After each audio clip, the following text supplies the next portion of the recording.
Is this the best thing I ever added to my system? I actually think it is, and, well, it changed everything. Now, I've been sitting on this new addition to my system since May, and I've been waiting to talk about it because I wanted to make sure that my initial excitement was justified and I wasn't just reacting to something new in my system. But let me tell you why I was excited. Now, I don't think this will be a surprise, but I was excited about the sound. I don't always experience a night and day difference when I add something new to my setup, but in this case, I did. And I don't want to keep you in suspense any longer. It wasn't the turntable. It wasn't a new cartridge. It wasn't an amp. It wasn't speakers. It was this, the Aric Super Phono stage. Now, this is an all-tube phono stage. It's the Super Phono stage from Aric Audio. Let's check out some of the details, and then I want to tell you a little story. But first, the details. Let's take a look inside. Are you ready to geek out with me? It's all point-to-point wiring, and there is no circuit board in here, as you can see. The wiring is all solid copper wiring with MyFlex KPCU copper foil output coupling capacitors. And no, I am not an expert on capacitors. That's just what they are. And you'll see the same thing in the power supply. It's all point-to-point wiring. And yes, this does have a separate power supply. Now, I do want to pause for just a second to talk about what I just mentioned. I mentioned point-to-point wiring and a separate power supply. So why do we care? Point-to-point wiring leads to a cleaner signal that minimizes crosstalk. And because there's less points of soldering, it means that the signal is, or the integrity of that signal is strengthened. It's all handcrafted. And as far as that power supply is concerned, with that, you eliminate the background noise or the hum that you would find with everything encased in one unit. You're reducing heat, which is always a good thing with electronics, and you're delivering cleaner power to the unit that matters. So let's look at the power supply for just a second. It employs a 5U4GB tube rectifier and also two OD3 regulator tubes to keep the voltage constant. In the back, right there, is the transformer. And check out the power delivery. That is one thick umbilical cord. And over here is where the true magic happens. Handling the RIAA correction are two 12AX7 tubes, and these have shields over them, and I do have a funny story about that, which I'll get to. And this is where the output happens. This is the 12AU7 output tube, and it takes care of the output. I swapped out the stock tube with a new old stock Sylvania 12AU7 that my father-in-law actually had. He had, as luck would have it, a box of old tubes. He used to repair old tube radios. He had a box of old tubes and a tube tester, so I had a fun afternoon going through all those old tubes, testing them to look for those little gems that I could take home and plug into my system. Now let's take a peek at the back. Here's where the heavy gauge umbilical cord connects, and you can switch between 47K or 100K. And I do want to point out that this is a Super phono stage, the meaning it's for moving magnet cartridges. Now, you can have it customized to accommodate moving coil cartridges, or you can get a separate external, step-up transformer, which I'll probably do that at some point. You have your inputs, your grounding, and then, of course, your outputs. And then there's the gain adjustment. And depending on your cartridge, you can push this all the way up to 40 dB. And this is all pure analog. And if you're an analog nut like me, you know this is pure heaven. I didn't even know this existed. I ran across a reference to Aric Audio and found out they were in the next state. I'm in New Hampshire, they're in Massachusetts. So I reached out to the owner, Aric Kimball. Now, Aric has been making these units by hand for a few years now. And he has a product line of tube amplifiers that will make you feel like a kid in a candy store. An expensive candy store, but it's still a candy store nevertheless.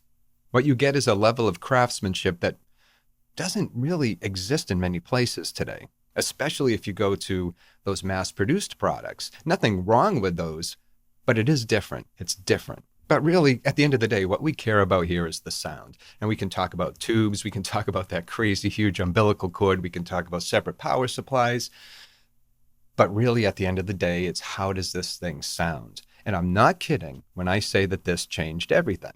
Over the last few years, I've owned many different phono stages, and I still recommend them. I've used hybrid solutions like the Project Tube Box. And for the last few years, it's been the Tavish Classic, also an all-analog solution that's handcrafted by Tavish Designs. But when I learned about the work being done by Aric Audio, I had to hear it. I had to know how this thing sounded. And I was really drawn to the fact that it has a separate power supply, handling all the power that's delivered very cleanly to the phono stage. When it arrived, I immediately set it up and I did let it burn in for a bit before testing it out. And I heard the difference immediately, seriously. And I can honestly say, I think it's only happened 3 times where I was blown away by the improvement in sound. The first was the wall shelf for my Thorns TD160 Super, which I've spoken about. It was a 50% improvement. And I know while that's subjective, it's how I felt and it's how I feel about that.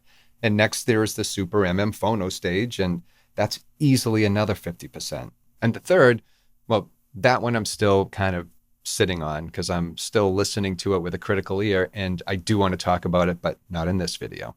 Now, what was the difference? It was separation and detail, complete separation and detail. Now, there are a few records that I I'll grab to listen to when I'm evaluating a new piece of equipment or adding something new to my setup. And strangely enough, one of the ones I've been turning to lately is Aerosmith's Toys in the Attic, specifically for the song Walk This Way. Now, you might be surprised at that choice, but the opening of the song, the production on that is a perfect test for things like this. It starts out with that instantly recognizable drum beat, and with the Super you could actually hear Joe Perry flick the switch on his guitar to jump into the main riff. The thing about that song is, and why I like to use it, is the instruments are truly separated in it. I mentioned Joe Perry's guitar, and then you have Brad Whitford. When he comes in, you can hear him cleanly in the other channel, and then the song just takes off to make way for Steven Tyler. Now, I've heard that song easily 1,000 times in my life, and I'm sure anyone of a certain age can say the exact same thing. With the signal from my turntable being managed by the Super Phono stage, the song sounds as if it's been remastered. I'm playing a record here that's almost 50 years old. The physical media is about 50 years old. And that's probably the best compliment I can give to any piece of gear. If it can take a half-century old record and breathe new life into it as if it's been remixed and remastered, well, it makes you want to listen to your entire collection again. Now, since then, I've been pulling out a bunch of favorites just to hear them played through the Super Phono stage. Now, if you've been following this channel, you know I have a hard time with Coltrane's Love Supreme. And since posting a video about that, I've received a lot of feedback from folks recommending other Coltrane albums. I've had other ones that I enjoy, but since posting it, people have recommended John Coltrane's Crescent. I've really come to enjoy that album. Now, listening to it through the Super was amazing. Coltrane's sax sounded fuller, even stronger than it had in my previous setup. And that's the thing with audio. A frequent commenter on this channel put it really well when he said that when you're listening to audio and you're adding equipment and doing all of this, you're chasing a sound without knowing what the end goal is, because there is no end goal. And I think with the addition of this phono stage, I'm getting closer. And you might have noticed something. The wood enclosure is a similar curly maple to the wood on my Thorns. Aric Audio offers custom wood options, not just for this phono stage, but for all of their amps. And that's one of the things that has me going back to the website, keeps me going back to aricaudio.com, only because I want to see what's been added and I want to see what people are saying. It reminds me a lot of Deckware, but here it's just one person. Aric is a one-man show, and his passion for creating an all-analog tube experience is really one that I'm happy to follow. And it doesn't end with amps either. You can also check out his custom hand-built loudspeakers. And maybe one of these days I'll be checking out one of them too and talking about it on this channel. Now, I mentioned that there was a story I want to tell, and I want to do that right now. So those tubes, the 12AX7s that are shielded on the phono stage, those shields are there for a reason. And I didn't know what they were at first, so I asked Aric what those shields are for, and he said it's to prevent them from being interfered with because they can pick, they're very sensitive to RF signals and can pick up interference. I've never experienced that with tubes. I've never seen it happen or heard it happen. But one night, shortly after setting the phono stage up, my wife and I were listening to music. We had a record on, and she got a phone call from her dad. So I paused the music, and she was talking to her father about the tube phono stage because he's really fascinated by tube technology as well. So while she was talking on the phone, she suddenly turned to me, and we both heard it at the same time, but she turned to me and said, "Your speaker just barked at me." And I was like, "Wow, that's really weird." And immediately I'm thinking, oh my God, is something wrong with my speaker? So I get up and look at the speaker. Everything seemed fine. I sat back down. She moved again, talking to her dad, and all of a sudden it did the same thing. So I'm like, what could that possibly be? She goes and sits down, and I'm looking at the equipment, trying to figure out, why is the speaker all of a sudden barking? Never had anything like that happen. It's like this high pitched crackle. So all of a sudden it hit me what Aric had told me about the shielded 12AX7. So I asked Mandy if I could borrow her phone for a second, walked right up to the phono stage, and sure enough, that thing barked. It was interfering with the signal, just, I would say, proximity of about a foot to a foot and a half away from the phono stage. So those shields are there for a very good reason, and that's how I found out. Now, I don't say this often because I know better, but as much as I love the setup I have right now in 2024, I am almost positive that this piece of equipment, the Super MM Phono Stage, will be here still in 2030 if I'm still around, that is. Now, let me know your thoughts in the comments. I'd love to hear them. Thank you for watching. It means a lot to me that you do so. And until next time, take care of yourself and enjoy your records.